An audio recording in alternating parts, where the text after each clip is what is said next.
তো আজ হলো পৌষ সংক্রান্তি, অর্থাৎ পৌষ মাসের শেষ দিন। আর পৌষ মাস যেহেতু লক্ষ্মী মাস, তো এই পৌষ সংক্রান্তিতে এই নিয়মটা সব জায়গাতেই হয়তো চালু আছে কম বেশি, যে পৌষ সংক্রান্তির দিনকে মানে ভোরবেলা পৌষ আগলাতে হয় বা পৌষ ঘেরা যেটাকে বলে। তো আমরা এখন সমস্ত জিনিস নিয়ে রেডি করে ফেলেছি, মানে আমি তো এখন পৌষ আগলাবো। শিখবি? মন্ত্র বলতে হয় কিন্তু, মুখটা হাসরা।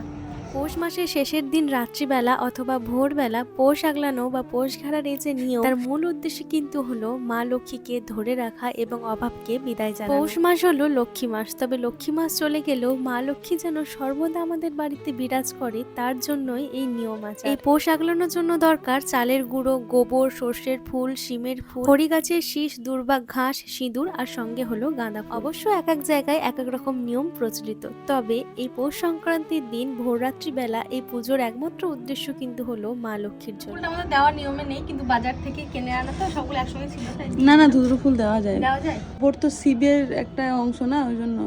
বলো, জোরে বলবে।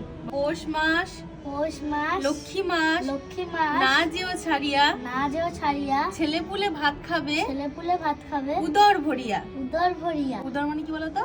পেট। মা লক্ষ্মীর কাছে করজোড়ে আমরা নিবেদন করছি যে আমরা যেন সারা জীবন পেট ভর্তি করে খেতে পাই দুমুঠো।